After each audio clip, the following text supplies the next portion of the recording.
वो 2 दिवसीय जापान दौरे पर पहुंचे और उनके दौरे से ठीक एक दिन पहले गुरुवार को जापान ने अमेरिका के साथ अपनी ट्रेड डील को टाल दिया। जापान के व्यापार वार्ताकार रोसई अकाजावा ने आखिरी समय में अमेरिका का अपना दौरा रद्द कर दिया, जिससे टैरिफ को लेकर अमेरिका जापान का समझौता बेपटरी होता दिख रहा है। यह ऐसे वक्त में हो रहा है जब अमेरिका के साथ भारत की ट्रेड डील विफल हो चुकी है और अमेरिका ने भारत पर 50% टैरिफ लागू कर दिया है। दरअसल जापान के व्यापार वार्ताकार अकाजावा टैरिफ में डील दिए जाने को लेकर एक समझौते को अंतिम रूप देने अमेरिका जाने वाले थे।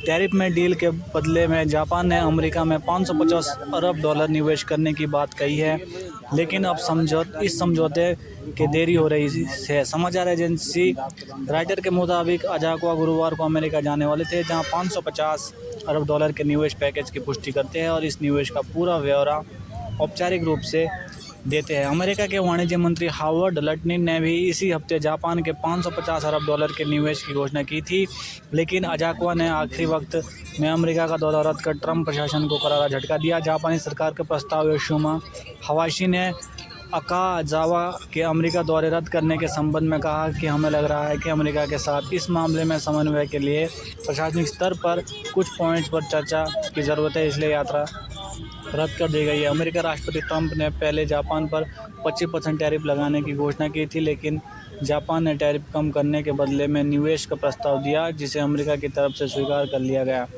जिस तरह भारत से ट्रंप प्रशासन की बात नहीं बनी, उसी तरह अब जापान और अमेरिका भी टकराव की स्थिति में है। जापान लंबे समय से अमेरिका का रणनीतिक सहयोग रहा है, खास सुरक्षा और एशिया प्रशांत क्षेत्र की स्थिरता के मामले में, लेकिन जब व्यापार की बात आती है तो समीकरण बदल जाते हैं। ट्रंप प्रशासन ने जापान से निवेश के अलावा यह भी मांग रखी कि टैरिफ कम करो और अमेरिका उत्पादों को अपने यहाँ ज़्यादा बाजार दो। अमेरिका चाहता है कि जापान अपनी ऑटोमोबाइल इंडस्ट्री में अमेरिकी गाड़ियों के लिए दरवाजे खोले, लेकिन जापान की कार इंडस्ट्री बेहद मजबूत और प्रतिस्पर्धी है।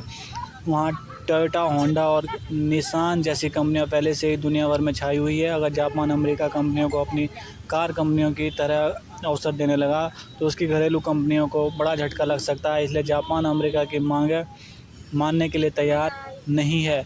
जापान टैरिफ को 25% से घटाकर 15% करने के एवज में अमेरिका में भारी निवेश को राजी हो गया है, लेकिन ट्रंप ने जापानी निवेश को लेकर कुछ ऐसा बयान दे दिया जिससे जापान बेहद नाराज़ हो गया है और इसी का नतीजा है कि जापान वार्ताकार ने अपनी अमेरिका दौरा को रद्द कर दिया। दरअसल ट्रंप ने दावा किया कि जापान की तरफ से आने वाले निवेश पैकेज हमारा पैसा है, जिसे हम अपनी इच्छा अनुसार निवेश कर सकते हैं। ट्रंप ने कहा था कि अमेरिका का निवेश का 90% लाभ अपने पास रखेगा, अपने जापानी अधिकारियों को नहीं देगा।